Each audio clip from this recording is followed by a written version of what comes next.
Chapitre 19. Opération de banque. 23 mars, 5 avril 2004.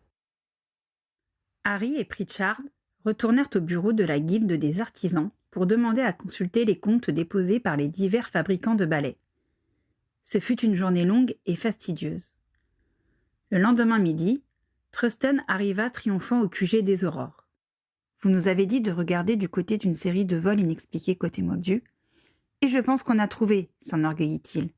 Des vols à répétition, et la police Moldu ne parvient pas à comprendre comment le voleur a opéré. »« Racontez-nous ça, fit Harry, content pour le brigadier de ce petit succès. »« Des vols sur les champs de course en fin d'après-midi, le dimanche soir, quand les caisses sont pleines, après les paris du jour et avant leur transfert à la banque. Ce n'est jamais le même hippodrome, mais les circonstances sont identiques. Juste après la dernière course, une des caisses se vide mystérieusement d'une partie de ses gros billets. Au début, des plaintes étaient déposées contre les caissiers. Mais comme c'est intervenu aux 4 coins du pays et toujours pour une même somme, 2500 livres, ils ont fait le rapprochement et attribué les vols à un gang ou un voleur unique. La presse Moldu parle du mystère de la caisse jaune. Ne me demandez pas pourquoi. C'est dérivé du titre d'un célèbre roman français, leur apprit Harry. Un meurtre dans un lieu hermétiquement clos. À première vue, impossible de deviner comment l'assassin a fait pour entrer et sortir d'une pièce appelée la chambre jaune. Des illusions, transplanage et Alohomora, soupira Pritchard. Sans doute votre fameuse aide. Quelles sont les dates des derniers vols demanda Harry. C'est toujours le premier dimanche de chaque mois, résuma Truston. On a de bonnes chances de déterminer ce que trafique Z. Mais, pour le moment, on ne voit pas le lien avec notre affaire, lui rétorqua Pritchard. Bien, pendant qu'on est là, si on en profitait pour faire le point. Ils s'installèrent tous les 3 dans une salle d'interrogatoire pour être plus à l'aise. C'est le partenaire de Harry qui menait la séance. Reprenons dans l'ordre. On commence par les causes de la mort. L'état du corps n'a pas permis de voir grand-chose, excepté que la victime n'a été ni empoisonnée, ni stupéfixée, ni frappée d'un sort noir. A priori, Whitehorn a été tué par écrasement quand le toit lui est tombé dessus.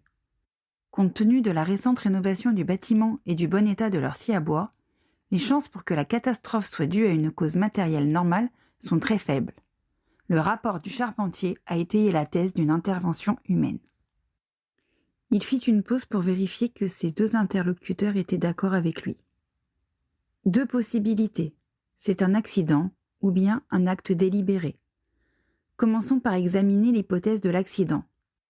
Il y avait à notre connaissance 3 personnes sur place. La victime, l'employé Kittredge et Mrs. Whitehorn.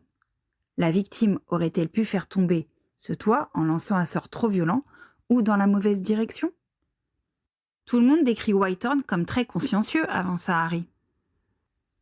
L'épouse ? Elle semblait sous le choc, mais il n'est pas impossible que ce soit d'avoir réalisé qu'un sort malheureux a coûté la vie à son mari, observa Harry. Mais que serait-elle allée faire sur une butte à l'écart du domaine et pourquoi aurait-elle envoyé des sortilèges en direction de l'atelier ? Ensuite, on a Kittredge, poursuivit Pritchard. Il est réputé pour faire des erreurs quand il a bu. Mais l'alcool amoindrit la puissance magique, nota Truston. Si j'ai bien compris le rapport du charpentier, les sorts requis sont loin d'être anodins. C'est vrai. Ce qui nous amène à la thèse de l'acte délibéré. La victime est hors du coup, puisque le dernier sort de sa baguette ne correspond pas. La femme ? Quel intérêt ? Demanda Harry. D'après l'enquête que j'ai lancée sur elle, elle n'a pas d'amant, indiqua le brigadier. Et de quoi hérite-t-elle ? Interrogea Pritchard.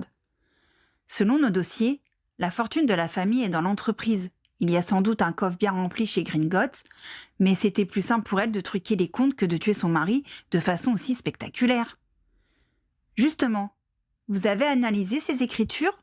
Oui, on a fait le tour. Tout est correct. Et Kittredge ? Il avait été renvoyé le matin même. D'après ce que nous avons compris, il aurait probablement été repris, opposa Harry. Par contre, si l'entreprise ferme, il aura du mal à se recaser avec son problème de boisson.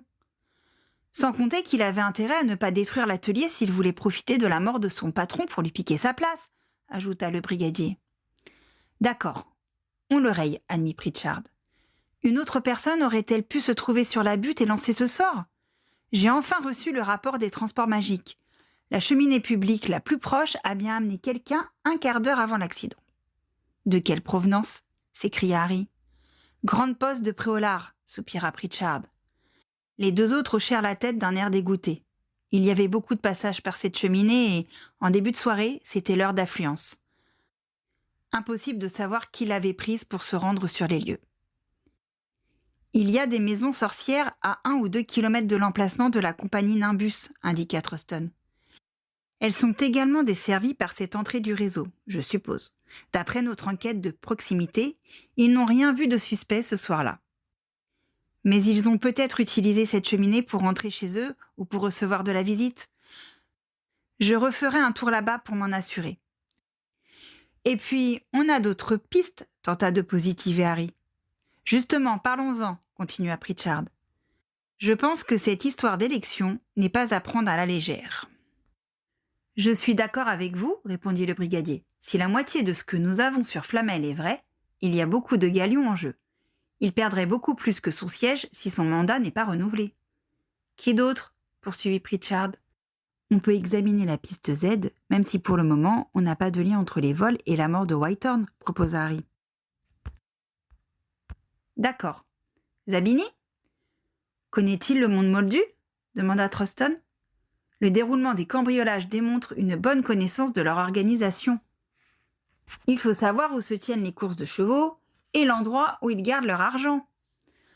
On imagine plutôt quelqu'un qui a de la famille non sorcière, convint Harry, ce qui nous amène à Zeller et Zonko. Il va falloir voir cette Zeller, décida Pritchard. Pour les Zonko, on en a 3. Tu imagines le vieux Zonko se glisser dans une chambre forte pour exécuter des vols à répétition? Lui demanda Harry. S'il est condamné à court terme, comme il nous l'a confié, il n'a pas grand-chose à craindre de nous. Il a pu être amené à prendre des risques pour le bien-être de sa famille. D'après ce que nous avons récupéré hier à la guilde, le magasin que tient Léandre se porte bien, pointa Harry. Il peut vouloir assurer un capital à son épouse en prévision de sa disparition, avança Truston. Mais à la lecture de vos comptes rendus d'interrogatoire, je pencherai plutôt pour son fils. Léandre, s'étonna Harry. C'est vrai qu'à l'heure du crime, il n'a pas d'alibi. Non, l'autre, Dorian.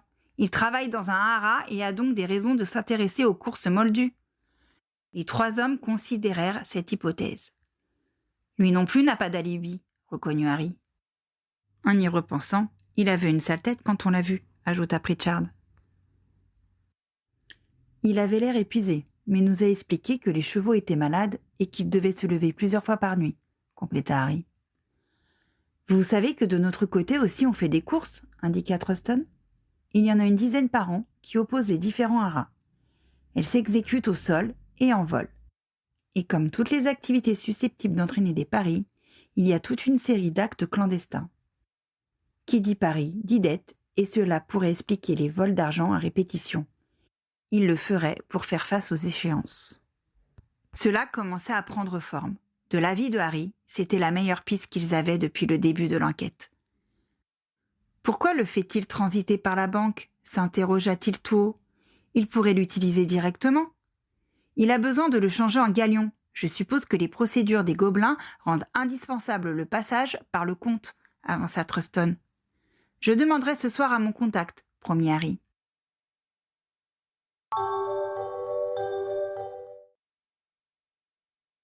Harry n'eut pas besoin d'appeler Bill. Dès son arrivée au Square Grimore, Créature lui transmit un message de son beau-frère. Le briseur de sorts l'attendait chez lui, ou pouvait passer le voir, s'il préférait. Harry repartit immédiatement, demandant à l'elfe de dire à Ginny où il se rendait si elle rentrait avant lui. La cheminée était débloquée pour lui, et il se retrouva quelques secondes plus tard à épousseter sa cape dans le salon des Weasley de la cour. Bill, les yeux brillants, semblait pressé de lui faire son compte-rendu, et Harry s'assit pour l'écouter. « Le coffre est au nom de Dorian Zonko, annonça-t-il. « Ah, très bien, fit Harry soulagé de voir leurs intuitions confirmées. Je me suis arrangé pour obtenir les mouvements du comte, continua son beau-frère, ravi de la réaction de son interlocuteur. Et là, ça commence à devenir intéressant. Tu avais le droit de faire ça, se fit préciser Harry. Pas du tout. Mais où est le problème? Harry haussa les sourcils, partagé entre l'inquiétude pour la carrière de Bill et son impatience d'en apprendre davantage. Ces 4 derniers mois, poursuivit le briseur de sorts, ce compte a énormément fluctué. Ça a commencé par plusieurs gros retraits en décembre qui ont complètement vidé le coffre. Et puis soudainement, il y a eu un versement de 489 galions, 12 mornies et 25 noises le 9 janvier. Puis le compte est redescendu à quelques galions à peine dans la semaine qui a suivi, avant qu'il y ait un nouveau crédit de 489 galions, 15 mornies et 82 noises le 6 du mois suivant. Et pareil le 12 mars. En ce moment, où en est-il? Au fond du trou, avec 5 galions, 3 mornies et 2 noises. Ah, j'ai oublié de te dire qu'au milieu de tout ça, il y a une paye d'un peu moins de 300 galions qui tombe le premier de chaque mois, et ça depuis des années. Les grosses sommes qui arrivent périodiquement sont donc indépendantes de son travail, exposa Harry pour être certain que cela collait avec leur analyse de l'après-midi. Et sont dépensées avec une bonne partie de la paye le 15 de chaque mois, compléta Bill. 489 galions, 15 mornies et 82 noises, répéta Harry. Ça ne ferait pas tout juste 2500 livres, par hasard? Exactement! Tu connais les cours par cœur? Harry sourit de satisfaction. Merci, Bill. Je pense qu'on a fait un grand pas dans cette enquête grâce à toi. De rien, je suis ravie d'avoir pu te rendre service.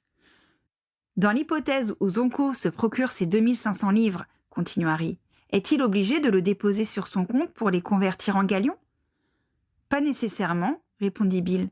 Le change au guichet est possible, mais il y a des frais supplémentaires pour compenser le fait que l'argent ne transite pas par la banque et ne peut être utilisé par les gobelins. Harry vérifia les notes qu'il avait prises pendant leur conversation et mit son carnet dans sa poche. « Il faut que j'y aille, annonça l'Aurore. J'ai une femme à la maison qui ne plaisante pas avec les horaires. Ah, je crois que je la connais, une rousse avec un sacré caractère, c'est ça ?» Après ces propos outranciers et parfaitement diffamatoires, ils échangèrent un regard complice. Harry prit le temps de passer dans la cuisine dire bonjour à Fleur qui donnait à manger aux enfants, puis rentra chez lui.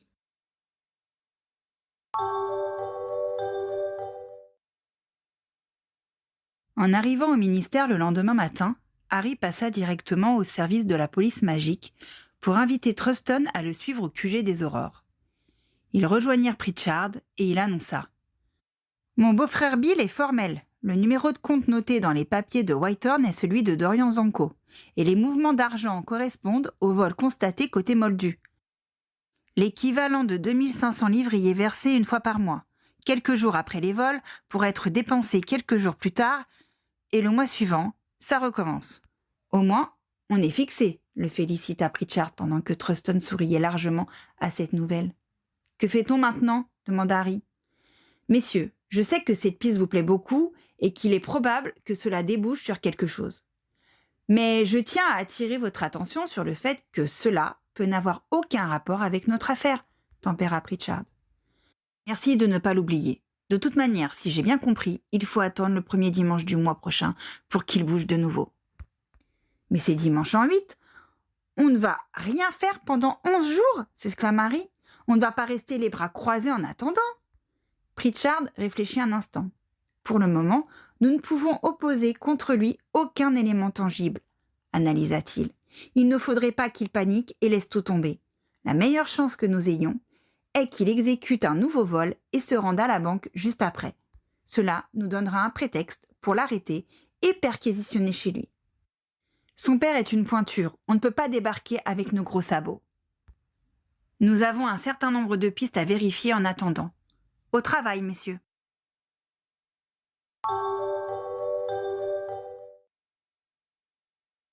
Harry se demanda plusieurs fois s'il n'avait pas fait fausse route. Il craignait que rien ne se passe du côté de Dorian ou qu'il se rende compte que les deux affaires n'étaient pas liées, ce qui les ramènerait à la case départ. Le dimanche suivant, durant le déjeuner dominical, Ron voulut savoir où en était son enquête, ce qui le stressa encore plus. Il apprit également que l'élection du maître de guilde de l'artisanat magique avait été repoussée au 20 juin, 2 mois plus tard, par respect pour le défunt et pour donner à d'autres candidats le temps de se présenter. Finalement, Ginny lui proposait une promenade, ce qu'il accepta avec reconnaissance. Au cours des années, ni lui ni Jenny ne s'étaient lassés des expéditions sur la moto volante de Sirius. Ces chevauchées avaient pour lui une saveur spéciale, car il songeait souvent, lors des trajets, au voyage qu'il avait fait avec Hagrid juste après la mort de ses parents. Il imaginait le géant traverser le ciel d'Angleterre, un jeune enfant endormi sur les genoux. Et à chaque fois, il se sentait d'autant plus attaché au véhicule. Ginny appréciait de pouvoir observer le paysage sans avoir à se préoccuper de la conduite. Les environs du terrier n'ayant plus de secret pour eux, Harry poussait la moto à l'autre bout du pays pour explorer de nouvelles contrées. Il restait toujours très prudent, étouffant magiquement le bruit de leur véhicule et se désillusionnant pour ne pas être vus par les Moldus. Ils avaient également appris à se tenir loin des aéroports et des couloirs aériens. Quand ils demeuraient dans les parages, ils s'arrêtaient parfois chez Xenophilius Lovegood pour le saluer et le journaliste leur donnait des nouvelles de Luna ou discutait avec Ginny d'un de ses derniers articles. Harry évitait toujours comme la peste ce qui ressemblait de près ou de loin à un journal. Au contraire, Ginny épluchait les revues sportives et était abonnée au Chicaneur.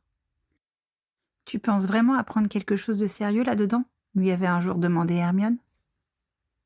« Mais il n'y a pas que la politique et la science dans la vie, » avait protesté Ginny. « Il y a le rêve et l'imagination. »« Tu admets bien qu'il n'y a pas un mot de vrai dans cette publication. »« Il y a des gens qui y croient, cela existe, donc d'une certaine façon, » avait répliqué la joueuse de Quidditch.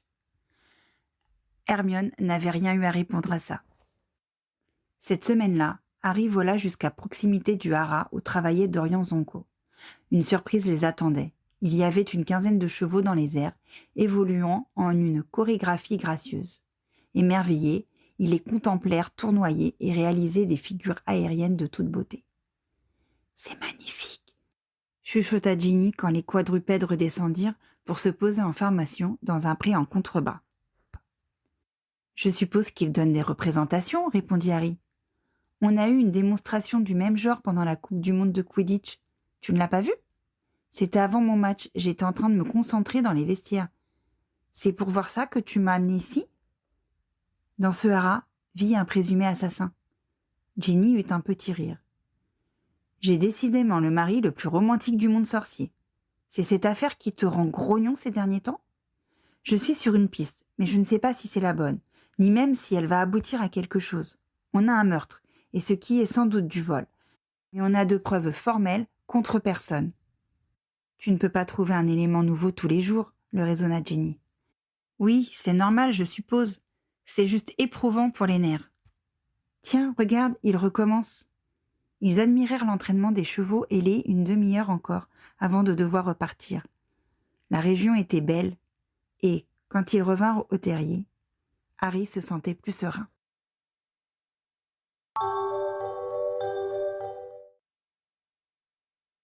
Harry savait qu'il était plus probable que le vol ait lieu la semaine suivante, mais il se présenta pourtant à 7 heures du matin au QG le lendemain, et Pritchard arriva peu après. Un passage au bureau des policiers leur apprit que non seulement Truston était sur le pied de guerre, mais qu'il avait déjà envoyé Radford chez les Moldus. À 8h30, l'agent revint. Aucun cambriolage n'avait été à déplorer la veille. « On ne se décourage pas, » insista Pritchard. « On a encore une vingtaine de personnes sur qui enquêter. Allez, on se revoit tous dans 3 jours pour faire le point. » La semaine se traîna. À mesure que les jours s'écoulaient lentement, Harry était de plus en plus rongé par le doute. Il devenait persuadé qu'ils avaient suivi une mauvaise piste, ou que Dorian était bien le coupable, mais qu'il ne le prendrait jamais la main dans le sac.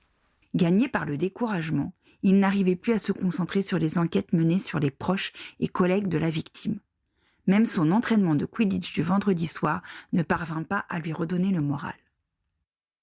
Peut-être appelé à la rescousse par Ginny qui était retenue à Holyhead, Ron débarqua le samedi matin au Square Grimoire et traîna Harry au terrier en prétextant qu'il avait promis à ses parents de dégnomer leur jardin et qu'il n'avait pas envie de le faire tout seul. Aux prises avec un gnome barbu et vindicatif, Harry en oublia rapidement tous ses soucis. Le lendemain, Ginny jouait dans un match amical. Ce fut très animé et Harry se rendit compte après coup qu'il avait passé un excellent moment. Il se réveilla le lundi, dès 6 heures du matin, et ne parvint pas à se rendormir. Il se leva et arriva à 7 heures moins le quart au QG. Il prit un café avec Patrick Alderton, le partenaire d'Owen, qui était de garde. Celui-ci avait un fils de l'âge de Teddy et était dans sa classe dans la petite école pour jeunes sorciers. Les deux garçonnets avaient 6 ans et apprenaient à lire et à écrire depuis la rentrée précédente, 6 mois plus tôt. Les deux aurores étaient tous deux ravis de constater que les enfants savaient déjà déchiffrer les textes simples et arrivaient à tracer toutes leurs lettres. Pritchard se présenta 1 heure après Harry, et ils se rendirent au service de la police magique. Le brigadier avait renoncé à faire semblant de travailler. Il avait métamorphosé des plumes en fléchettes et trouait le mur derrière son bureau. Ne sachant que faire d'autre, ils improvisèrent un tournoi dont l'enjeu était une tournée de bière au beurre. Quand Radford arriva en trompe dans la pièce, ils lâchèrent leurs projectiles et se précipitèrent vers lui. « Un nouveau vol a été signalé à la police hier soir. 2500 livres ont disparu de l'hippodrome de Cheltenham, haleta l'agent. Harry sortit sa montre de sa poche. Gringotts ouvrait dans 10 minutes. Il n'y eut aucun autre échange entre eux. Chacun savait ce qu'il avait à faire. Ils métamorphosèrent leurs visages et vérifièrent qu'ils avaient bien leurs aumônières où ils avaient préalablement rangé ce dont ils risquaient d'avoir besoin. D'un pas vif, ils descendirent dans l'atrium et utilisèrent une cheminée pour se rendre sur le chemin de traverse. Les portes massives de l'établissement bancaire étaient en train de s'ouvrir quand ils parvinrent à destination. Ils se placèrent non loin, feignant d'être des artisans venus pour affaires et profitant de leur rencontre pour discuter un peu. « Qui nous raconte son week-end pour faire plus vrai ?» demanda Pritchard. « Je suis allé au haras de Broadstone il y a 1 semaine et j'ai vu les chevaux à l'entraînement. C'est magnifique, » rapporta Harry, qui n'arrivait pas à parler d'autre chose que de son suspect.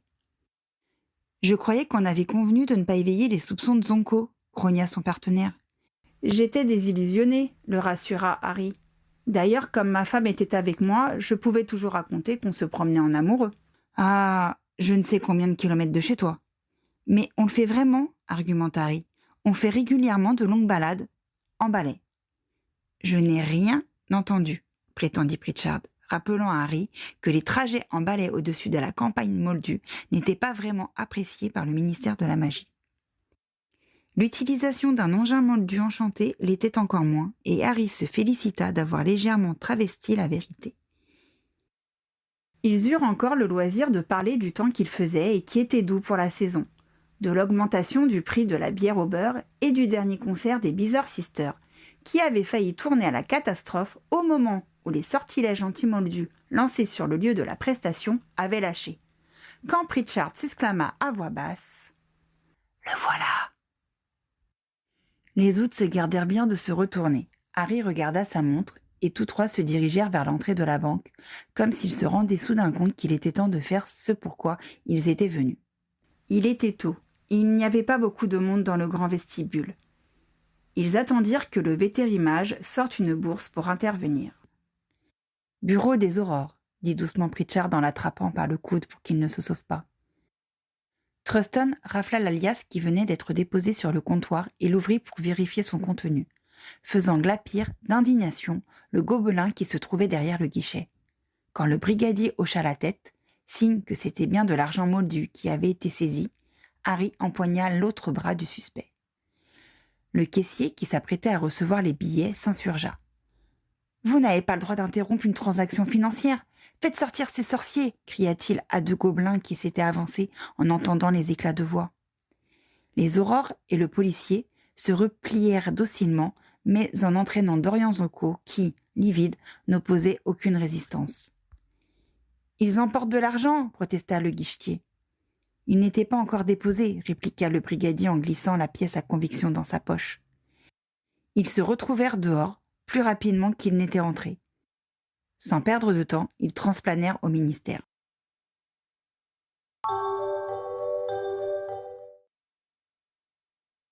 Ils conduisirent leur prisonnier dans une salle d'interrogatoire après l'avoir allégé de sa baguette.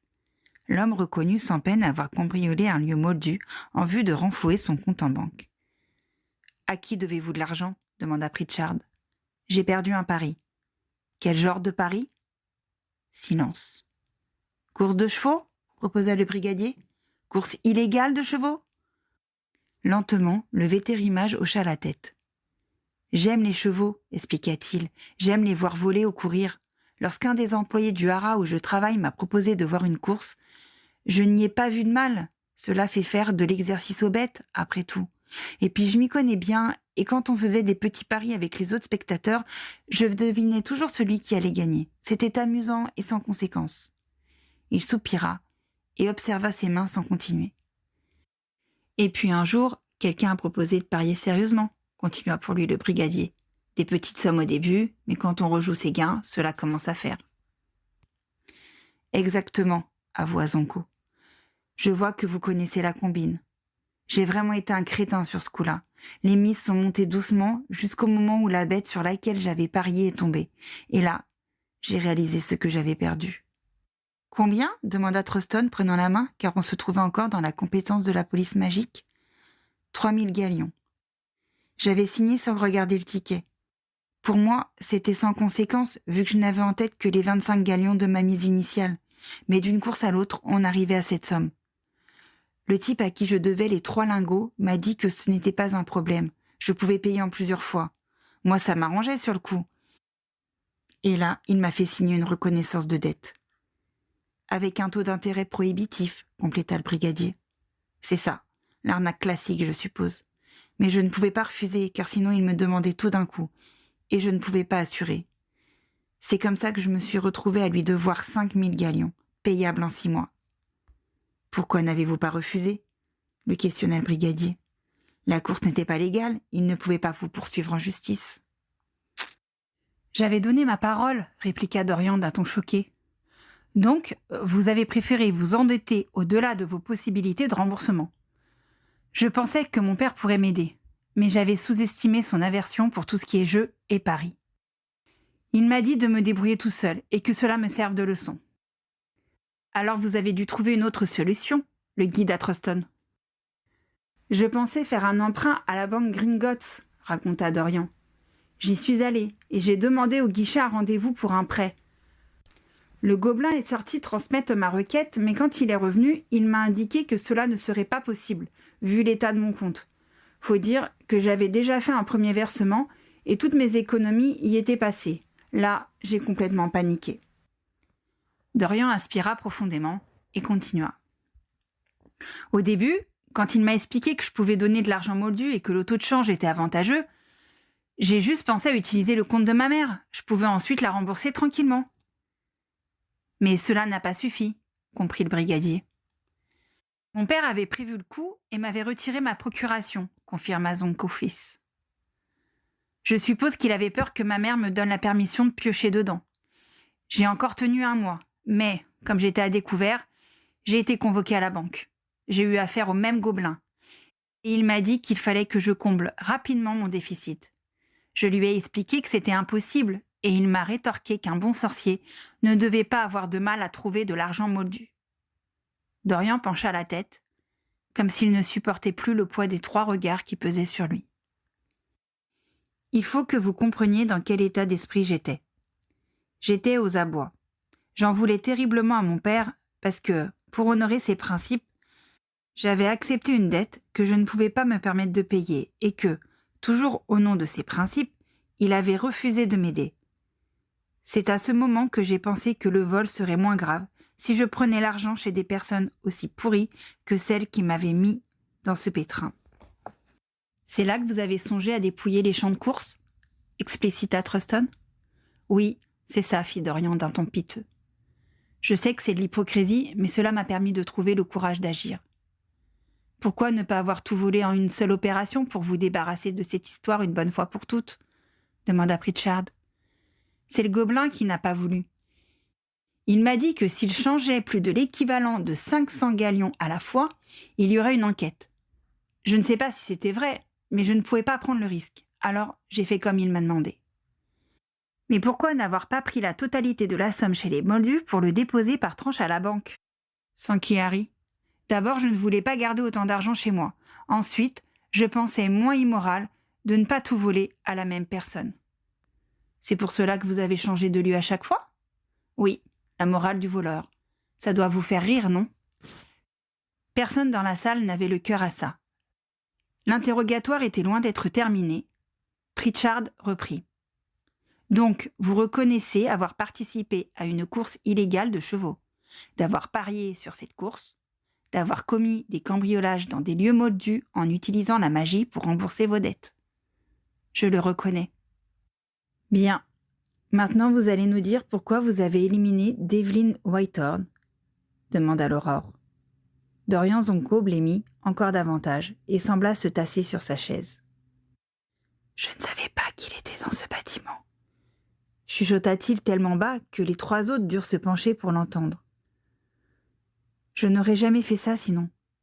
Je vous le jure, sur tout ce que j'ai de plus cher, je vous le jure sur ma magie, je ne l'ai pas voulu. J'en ai été malade quand je l'ai appris. Vous n'aviez pas l'air si malade quand nous sommes allés vous voir, il y a 3 semaines, remarqua Pritchard d'une voix sévère. Mon père m'avait prévenu de votre venue. J'ai pris une bonne lampée de ce qu'on fait prendre aux chevaux quand ils sont trop nerveux, une potion de tranquillité. Lorsque je vous ai entendu arriver, j'ai fait semblant de m'occuper d'Icar pour me donner contenance, mais j'ai vite dû m'asseoir car je ne tenais plus debout. Whitehorn avait compris ce que vous étiez en train de faire, se fit confirmer Pritchard. J'ignore ce qu'il savait exactement. Je pense qu'il m'a vu plusieurs fois changer de l'argent et qu'il s'est demandé pourquoi. Il a interrogé Ramok, le gobelin avec qui je faisais affaire, et il m'a conseillé de faire en sorte qu'il n'ait plus le temps de s'occuper de nous. Je n'avais plus que 2 mois à tenir avant d'en avoir terminé avec cette histoire quand il m'en a parlé. J'ai réfléchi à la façon de détourner son attention de moi. J'ai mis plusieurs jours avant d'avoir une idée. Dorian Zonko se passa la main sur le visage avant de continuer. Whitehorn était déjà occupé par l'élection, mais cela ne suffisait pas. Je me suis dit que si en plus il devait régler un problème avec sa fabrique, il n'aurait plus le temps de se poser des questions sur moi. Une semaine après que Ramok m'eut demandé d'agir, je suis allé à son atelier en utilisant des cheminées publiques. J'ai pensé qu'il n'y aurait plus personne à cette heure du soir. D'ailleurs, ce bâtiment était éteint, contrairement à ceux qui étaient à côté. J'ai touché le toit avec 2 sorts de casse-bois et tout s'est écroulé. Je me suis dépêchée de rentrer chez moi. « Vous avez frappé au hasard ?» demanda Harry. « Non, lorsque je suis sortie de Poudlard, mon père avait tenu à ce que je travaille pour gagner mon argent de poche avant que je commence mon apprentissage auprès d'un vétérimage. J'ai été tout l'été dans une entreprise de menuiserie et j'ai appris quels sont les points de force d'une construction. Vous comprenez, je ne voulais pas que l'atelier s'écroule plus tard quand quelqu'un y entrerait. » Ils restèrent un moment sans rien dire, le silence de la pièce seulement troublé par le grattement de la plume de vérité conforme qui terminait de prendre en note toutes leurs paroles. « Pourquoi ne pas être venu nous voir tout de suite ?» demanda Pritchard, « quand vous avez compris qu'un homme était mort. » Je n'ai pas pu. Je suis restée 2 jours couchée quand j'ai appris la nouvelle. J'ai dit au travail que j'étais malade et mon patron m'a fait remplacer. Lorsque je me suis levée, j'y ai pensé, mais je ne l'ai pas fait. Il réfléchit 2 secondes et reconnut. J'ai été lâche. Pritchard allait poser une autre question quand on toqua à la porte et Fawcett apparut. Il alla vers l'Aurore Senior et lui chuchota quelques mots à l'oreille. « Vois ça avec Potter » lui répondit Pritchard. Sur un signe de son commandant, Harry se leva et le suivit. Une fois le battant refermé, Fawcett indiqua. « J'ai Héraclès Zonko dans mon bureau qui veut savoir pourquoi on a arrêté son fils. » Harry fit un bref résumé des épisodes précédents. « D'accord, j'aimerais que tu viennes le lui expliquer toi-même. »« Mais pourquoi moi ?» demanda Harry qui sentit son courage faiblir à l'idée d'affronter l'homme qui lui avait fait une si forte impression. « C'est ton enquête, lui rappela son chef. Le vieux Zonko attendait debout, comme pour montrer sa détermination de ne pas laisser les aurores s'en prendre à sa famille. « Bonjour, monsieur, » commença civilement Harry. « Que se passe-t-il » interrogea sèchement Zonko sans perdre son temps en politesse. Harry ne jugea pas utile de noyer le strangulo. « Nous avons dû arrêter votre fils Dorian pour son implication dans la mort de Devlin Whitehorn. »« C'est impossible. Mon fils n'est pas un meurtrier, » opposa Héraclès d'un ton sans réplique. « Ce n'était pas un homicide volontaire, concéda Harry. Mais il n'en est pas moins responsable. Pourquoi aurait-il fait une chose pareille? Cela ne se peut pas, s'obstina l'indomptable père. Sur un signe de son chef, Harry expliqua une fois de plus les actes et motivations de Dorian. À mesure qu'il avançait dans son récit, l'expression du patriarche se faisait plus figée, et ses yeux semblaient s'enfoncer dans ses orbites. Quand Harry conclut, l'homme vacilla sur ses jambes. Harry fit un pas en avant pour avancer une chaise, mais Onco l'arrêta du regard. « Vous avez fait votre devoir, » finit-il par prononcer d'une voix brisée. « Maintenant, c'est à moi de faire le mien. » Il sortit d'un pas lourd.